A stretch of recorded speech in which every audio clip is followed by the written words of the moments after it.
Well, listen, all the credit in the world to Zach Wilson, right? Got criticized pretty badly all over the airways over the last week, here as well. Deservedly so. I was going to say, very deservedly so.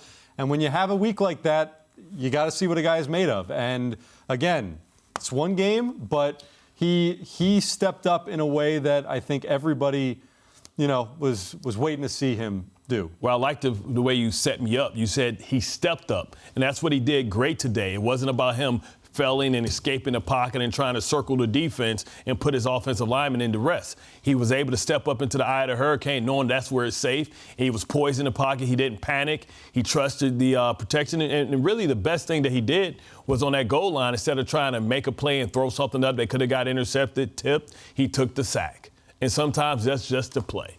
And you got to understand, it's better to live to fight another day than to surrender to football and try and make some miracle play when it's not there.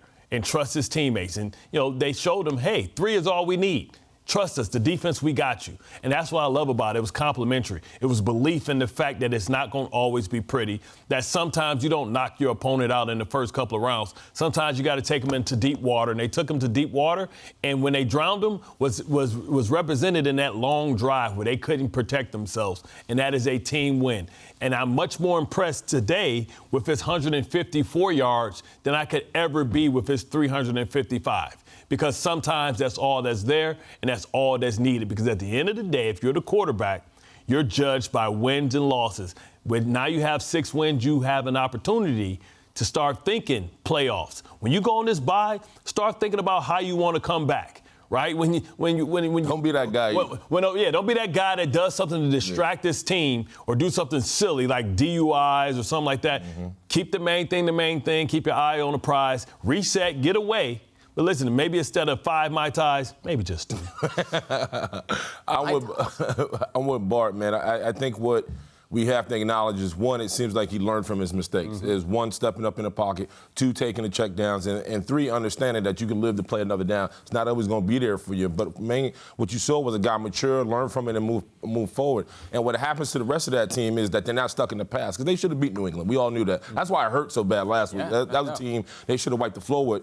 On the top of this Sunday, they had a complete game, led by him making the right decisions with the football, and also having a little bit of peace and confidence in the pocket. So credit him, man. It's easy to dump on a kid when he has a bad game, but today I'm going to give him his flowers. He looked like a complete quarterback, and Bart's right, rightfully so. He had a bad game, but this week I felt like he bounced back and he was able to rally the Jets. Sure, you walk away from this win, and you have to look yourself in the mirror and say, if we could beat the Buffalo Bills, far and away Super Bowl favorites. We can beat anybody. Yep. We can beat anybody. Exactly. And another thing here for this Jets team, and I'm sure they know this, they came into this season with a win total of 5.5.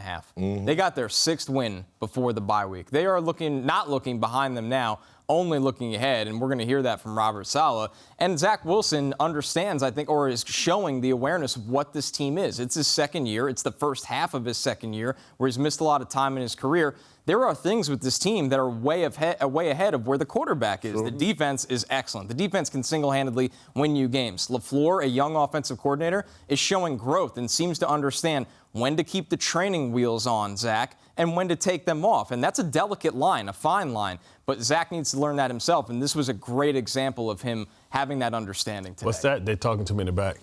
Oh, the determining fact. They did that for your birthday.